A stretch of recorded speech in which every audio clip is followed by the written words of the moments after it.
author, Washington's Perilous War for Hegemony. Dr. Roberts, thank you for being with us today. I'm pleased to be with you. Let's look first at the topic of Greece and everything that has been happening to the country in recent years. You have written that Greece is under foreign occupation. Explain to our listeners why you believe this is the case. Well, Greece is being looted like a colony of the private banks, which is what it is.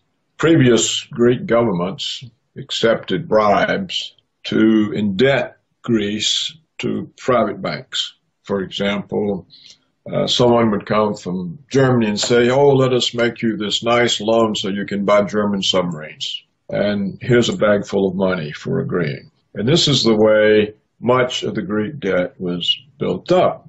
Now, normally in the past, when people find they have excessive debt or governments have excessive debt that they can't service, the debt is written down to an amount that can be serviced. For example, when Mexico couldn't pay in the 1980s, the debt was written down. The U.S. government came up with Brady bonds, which was a way of writing down the debt. But now that looting is completely unleashed, the rule is that if the government can't pay, the Greek people have to pay. And the way they have to pay is to accept cuts in their public pensions, cuts in employment, lower wages, cuts in social services, and they have to sell off their municipal water companies, their ports, the state lottery, their protected national islands. And all of this money then is used to pay the private bankers that lent the Greek government's money that did not really benefit the Greek people very much, but benefited the foreign recipients of the loans, such as the purchase of German submarines. So this is a looting process. It's the way that the colonialists looted the colonies in Africa and Asia. And now what we see is the West is looting itself. It looted Ireland. It tried to loot Iceland, but failed. But now it's looted Greece. Italy and Spain are on the list. Portugal has been looted. And this all happens because the people accept it. And even when they protest, they don't go far enough. For example, when the Greek people elected barely by some very small amount, a government that promised to resist this looting, the Greek people didn't give that government enough of a vote that it had any real clout dealing with the European central banks, Germany, and the private banks. Furthermore, the polls showed that the Greek people wanted to remain in the EU and to retain the euro. Well, that then took all negotiating power away from the government they had elected, and so the government was powerless. So we have here a situation where the Greek people don't even understand what they have to do to save themselves and to be independent. They're so brainwashed into accepting EU domination, which means you have no national sovereignty. If you're a member of the EU and you use the euro, you have no national sovereignty. You have no financial independence. Let's tackle these issues. What do you make of the actions of the supposedly left-wing Syriza government in Greece, particularly its actions following the referendum of last July? Well, it's powerless, and it's powerless because of the Greek people. If they had elected that government with, say, 60, 70% of the vote, it would have had a lot of clout dealing with Greece's creditors. Or if the people had said right off the bat up front that, look, let's get out of this EU organization, which sets us up to be looted. We don't want to be in that. We don't want the euro. We want our national sovereignty back. You don't have national sovereignty if you don't have your own central bank that can create money to lend to the government. And they didn't do any of that. And so the government is powerless. It can't do anything. It's subject to blackmail, and it collapsed. The current Greek government is continuing the actions of its predecessors and moving forward with the wholesale privatization of key public assets, including major airports and harbors. You have written a lot about privatization and how it is used as a strategy to destabilize or weaken countries, as in the case of Russia, for example. How are privatizations used as a weapon, and what is their impact on struggling economies? Well, when a national resource is privatized, the revenues from that resource pass outside the hands of the government to private parties. So it depletes the government of revenues. For example, if the Greek National Lottery is privatized, then those profits from the lottery go to the private owners. They're no longer feeding into the government's budget. Now, if these private owners are foreigners, as will be the case for almost all of the Greek privatizations, the revenues not only leave the government budget, they leave the country. And so privatization is a way of diverting Greek revenue sources into foreign private hands. To agree to this is to accept being a colony, essentially a slave state, which is what Greece now is. It's a slave state of the Northern European banks. We are speaking with author, columnist, and former Assistant Secretary of the United States Treasury, Paul Craig Roberts, here on Dialogos Radio. And Dr. Roberts, we hear a lot about Greece's debt. In your view, is Greece's debt sustainable or even legitimate? And how do the IMF and the Western powers use debt as a means to loot these countries? Governments get in debt, often with bribes, false promises. There's a very famous book by John Perkins titled Confessions of an Economic Hitman. And in this book, he describes the process as he was part of it. You take a development plan, for example, to a foreign government and say, look, let us lend you all of this money and you can electrify the country. And this electrification will cause so much business activity that the taxes from the profits on this business activity will allow you to pay off the loan and to raise the living standard of the people and the economic development of the country. And these promises are always grossly overstated, and the purpose is to get the government in debt. And so the government falls for the development scheme, contracts the debt, and when the scheme doesn't succeed in servicing the debt, the private banks say, well, look, you owe us this money, you've got to pay it. And the government says, well, we really can't. And so along comes the International Monetary Fund and says to the government, look, we'll protect your credit rating by lending you the money to pay off the private banks.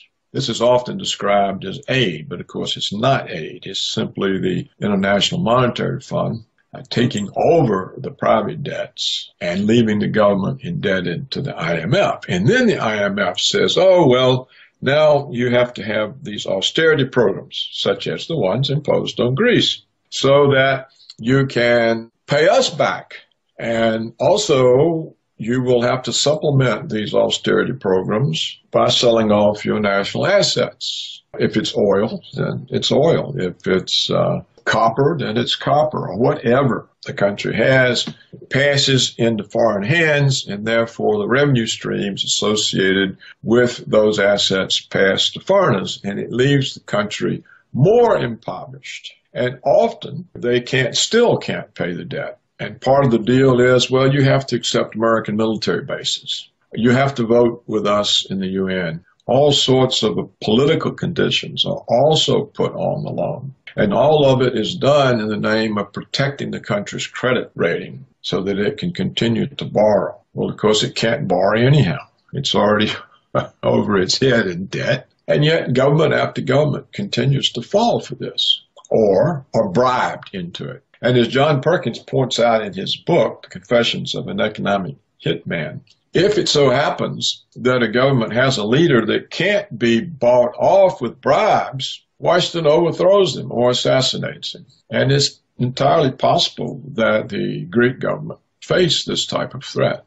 You mentioned your belief that Greece, and in particular the Greek people, should demand an exit from the Eurozone and the European Union. In your view, would Greece have any chance of recovery remaining within the framework of the Eurozone and the European Union, as the Greek government and economists like Yanis Varoufakis have insisted? By remaining in the EU and using the euro, there is no prospect whatsoever of Greece recovering. In fact, they have given up so much now, they probably could never recover, even if they left the EU. They had an opportunity to leave, and they should have seized it, and the Russians offered to finance them. But either the government had no vision, or was intimidated by threats, or felt that it did not have the public support. So I think now Greece is history. It's a colony of the northern European banks. How could Greece, or for that matter, any other Eurozone member, manage an exit from the euro if they finally made the decision to depart? They just have their own currency. Every government that joined the euro gave up their financial sovereignty because they no longer have a central bank that can create money to finance the government. So they became dependent on private banks. These are looting mechanisms. So the minute Greece joined the euro, it gave up its sovereignty. The only way it can get its sovereignty back is to leave the euro and bring back its own currency and use its own central bank to provide the country's money and not rely on German and Dutch banks or on Goldman Sachs. That's the only way you can be an independent sovereign country. There's no such thing as an independent sovereign country that cannot create its own money. We are on the air with author, columnist, and former Assistant Secretary of the United States Treasury, Paul Craig Roberts, here on Dialogos Radio. And Dr. Roberts, moving on beyond the case of Greece, let's look at the tensions between Russia and the United States, as well as U.S. allies such as Turkey. You have predicted that we are heading towards World War III. What do you believe we will see unfold in the Middle East and Russia in the coming year? When the Soviet Union collapsed, the neoconservatives in Washington concluded that history had chosen the United States to exercise hegemony over the world, and that the United States was the indispensable country, the exceptional people, and this placed the United States above the law of other countries and its own law. The conflict with Russia occurred because Putin reestablished the sovereignty of Russia by pursuing an independent foreign policy. The Yeltsin government had been an American puppet state. But when the neoconservatives became so focused in the Middle East, you may remember it was supposed to be a 6-week war, and it's turned out to be a 15-year war that's not over. This distraction allowed Putin to reestablish the independence of Russian foreign policy, to rebuild the country, its military, its economy, and all of a sudden, the neoconservatives in Washington found that Russia was a check on their power. For example, the Obama regime was all set to invade Syria. They had framed up Assad on fake charges that he had used chemical weapons. This was a line, the red line that Obama had drawn, and now we were prepared to attack Syria, and the Russians said no. The Russians also spoiled Washington's plan to attack Iran over the fake issue of nuclear weapons. Again, the Russians said no. So Washington said, okay, we've made a mistake. We've let Russia rise. Our policy called for preventing the rise of any country that could serve as a check on our power. We didn't pay enough attention. Now Russia's there. We got to do something about it. Where can we attack them? The Ukraine. And so Washington engineered a coup in Ukraine. It caused all this kinds of ongoing trouble, but actually were outsmarted by Putin. So the effort of Washington to grab the Russian Black Sea naval base in Crimea was frustrated. And now Ukraine's going down the tubes. The Europeans are not as interested in pursuing this issue. This allowed Putin to go into Syria because the Russians are afraid that if the Islamic State of Iraq and Syria is established, all of this conflict will be exported into Muslim territories of the Russian Federation and will be used to destabilize Russia. So the Russian government made a decision that they would go into Syria, invited, of course, by the government legally, and dispose of ISIS before this Islamic State could be established and start exporting the troubles into Russia. This caught Washington off guard. The government in Washington is now split. Some people are saying, look, we pushed this too far. Others are saying, this is a chance to start a conflict with Russia. Can we just send enough troops there? We can engineer a conflict with the Russian forces and start a war. Well, which group will prevail remains to be seen. I can't predict that. The neoconservatives want war, but the older foreign policy establishment has been somewhat rejuvenated by the massive failures of the neoconservatives. One miscalculation after another, chaos after chaos. We now have chaos in Libya, chaos in Iraq, chaos in Syria, chaos in Yemen and Somalia.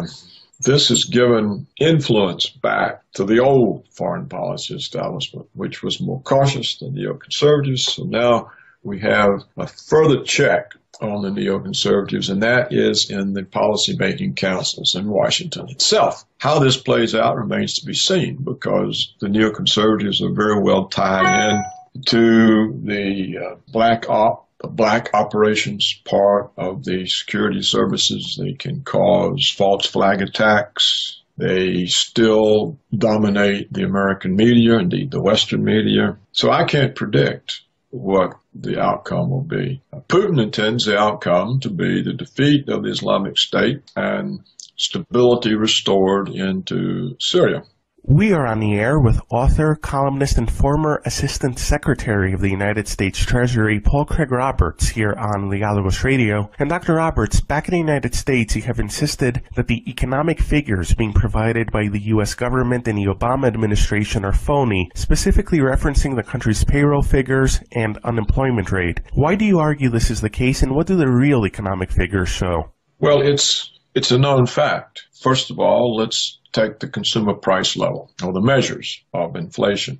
Over time, the way the government measured inflation has fundamentally altered. Formerly, there was a fixed basket of goods. The items in the basket were weighted according to an estimate of their percentage of consumer expenditures. And so if an item went up, then the index would go up by the weight of that item in the basket of goods, so that you had a measure of a constant standard of living. Now, what they did, they introduced what they call the substitution effect.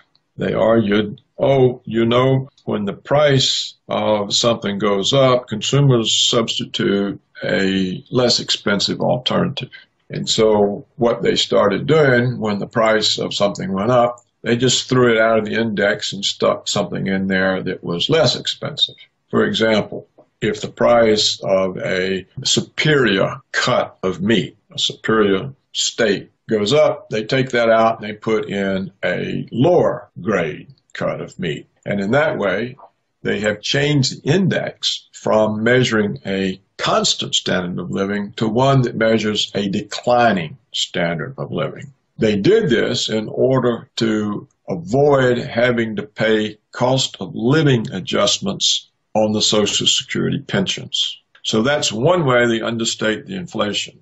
The other way they understate the inflation, they say, well, not all price rises are price rises. Some are quality improvements. That's, of course, true. Sometimes the price of something goes up because of a great improvement in the quality.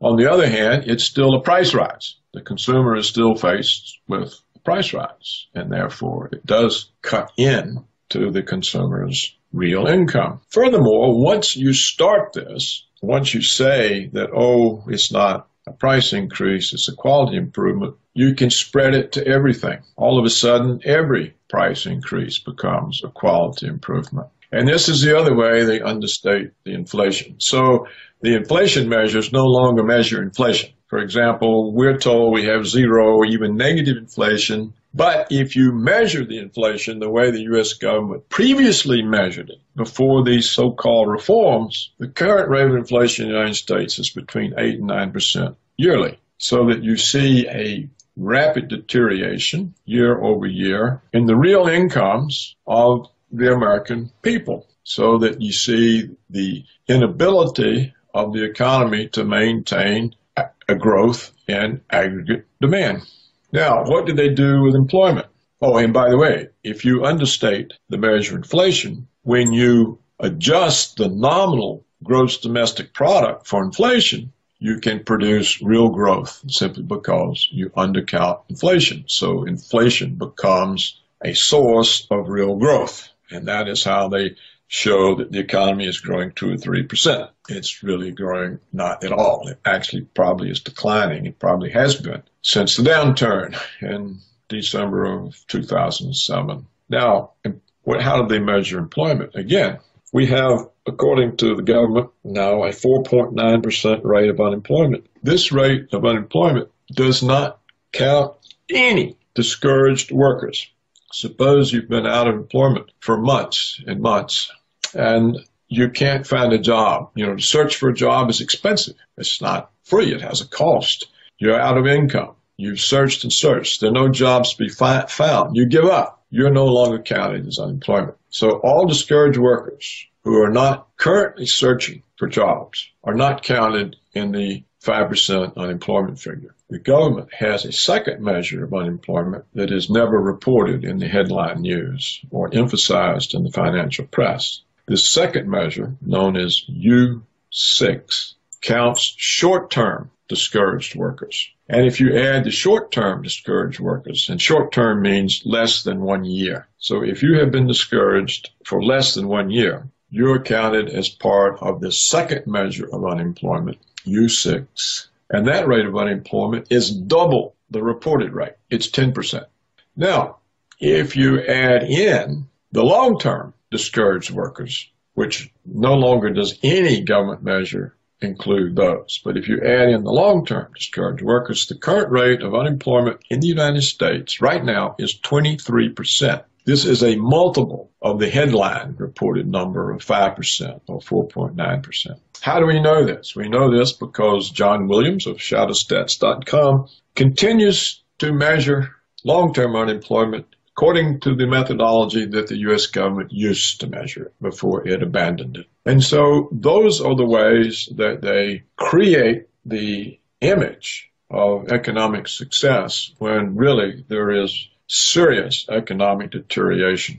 We can see other signs of this economic deterioration. For example, recently, the Federal Reserve itself reported that 50%, that is one half of all Americans who were 25 years old, currently live at home with their parents. Now, a 25-year-old person is a person who would normally be in the workforce living an independent existence, but they can't find jobs sufficient in pay to support an independent existence. So that we now have the youth of America, half of the youth. This includes university-educated people who cannot establish independent households, which means they can't get married, they can't take a mortgage and buy a home. They can't buy home furnishings and appliances. They have to live at home in their childhood rooms. So that also is inconsistent with a 4.9% unemployment rate.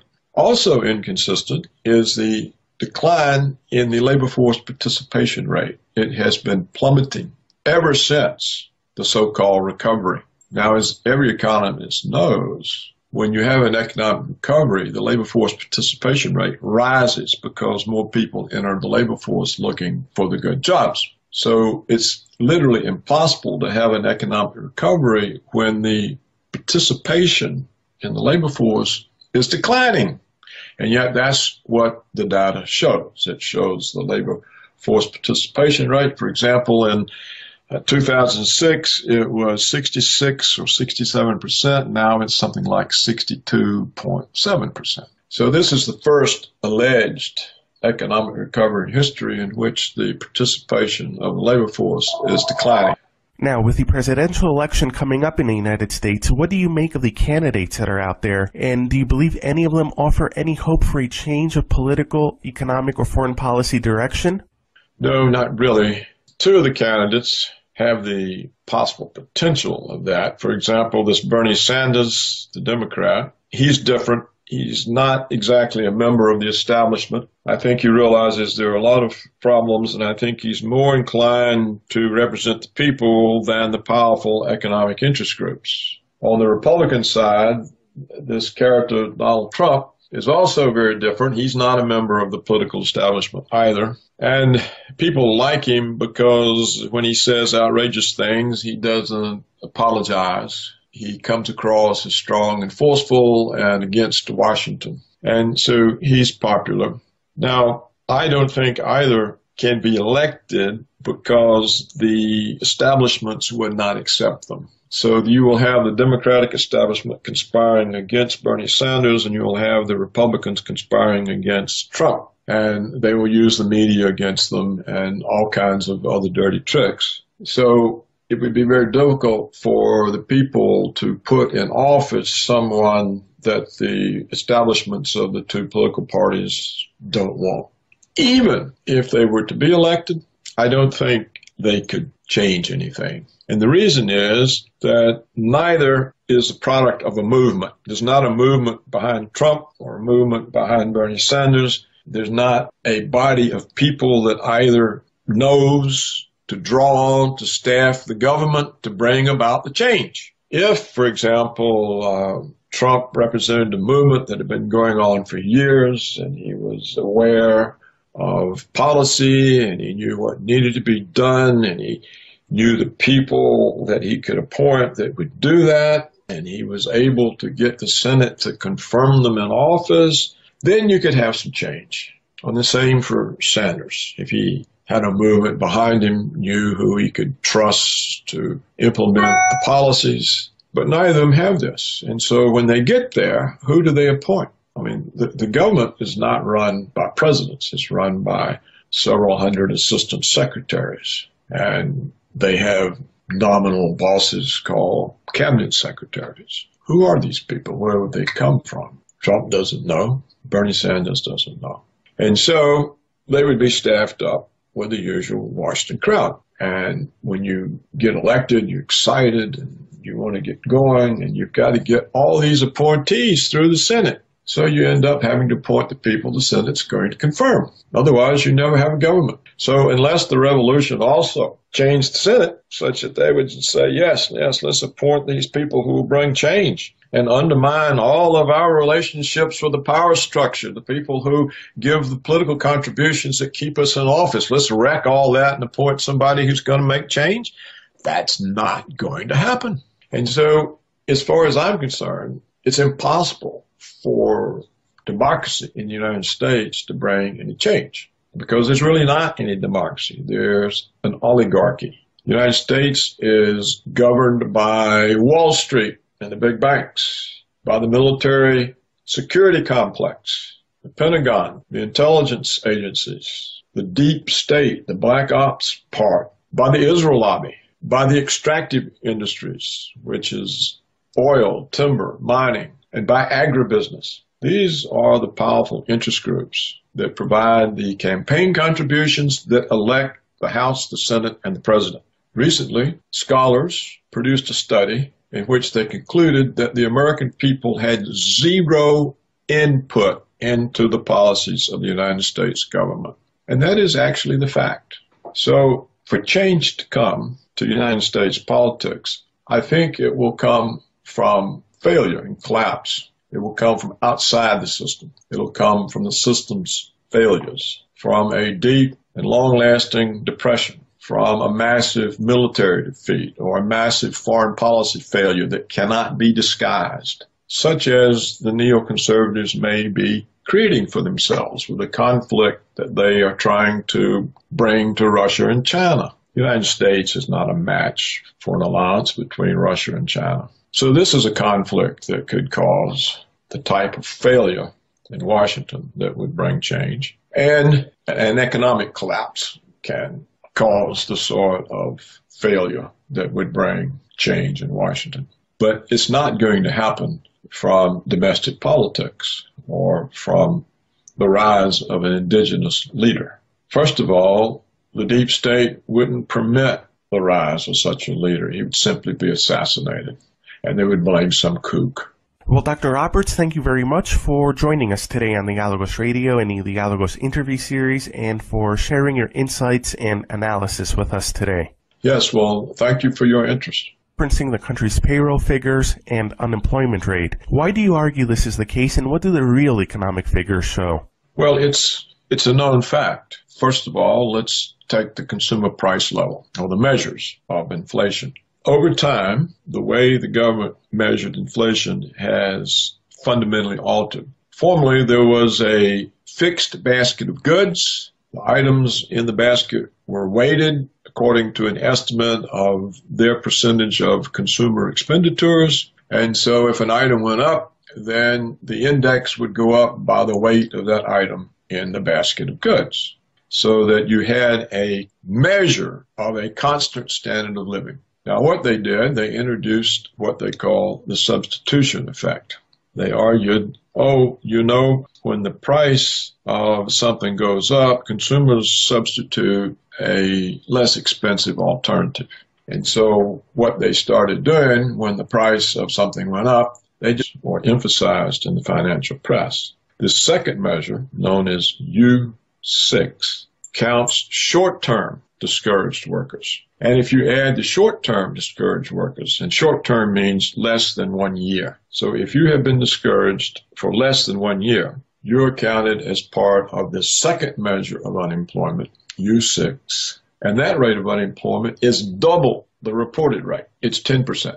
Now, if you add in the long-term discouraged workers, which no longer does any government measure include those. But if you add in the long-term discouraged workers, the current rate of unemployment in the United States right now is 23%. This is a multiple of the headline reported number of 5% or 4.9%. How do we know this? We know this because John Williams of Shadowstats.com continues to measure long-term unemployment according to the methodology that the U.S. government used to measure it before it abandoned it. And so I can't predict what the outcome will be. Putin intends the outcome to be the defeat of the Islamic State and stability restored into Syria. We are on the air with author, columnist, and former Assistant Secretary of the United States Treasury, Paul Craig Roberts, here on Dialogos Radio. And Dr. Roberts, back in the United States, you have insisted that the economic figures being provided by the U.S. government and the Obama administration are phony, specifically referencing the country's payroll figures and unemployment rate. Why do you argue this is the case, and what do the real economic figures show? Well, it's a known fact. First of all, let's take the consumer price level, or the measures of inflation. Over time, the way the government measured inflation has fundamentally altered. Formerly, there was a fixed basket of goods. The items in the basket were weighted according to an estimate of their percentage of consumer expenditures. And so if an item went up, then the index would go up by the weight of that item in the basket of goods, so that you had a measure of a constant standard of living. Now, what they did, they introduced what they call the substitution effect. They argued, when the price of something goes up, consumers substitute a less expensive alternative. And so what they started doing when the price of something went up, they just threw it out of the index and stuck something in there that was less expensive. For example, if the price of a superior cut of meat, a superior steak, goes up, they take that out and they put in a lower grade cut of meat. And in that way, they have changed the index from measuring a constant standard of living to one that measures a declining standard of living. They did this in order to avoid having to pay cost of living adjustments on the Social Security pensions. So that's one way they understate the inflation. The other way they understate the inflation, they say, well, not all price rises are price rises. Some are quality improvements. That's, of course, true. Sometimes the price of something goes up because of a great improvement in the quality. On the other hand, it's still a price rise. The consumer is still faced with a price rise, and therefore it does cut in to the consumer's real income. Furthermore, once you start this, once you say that, oh, it's not a price increase, it's a quality improvement, you can spread it to everything. All of a sudden, every price increase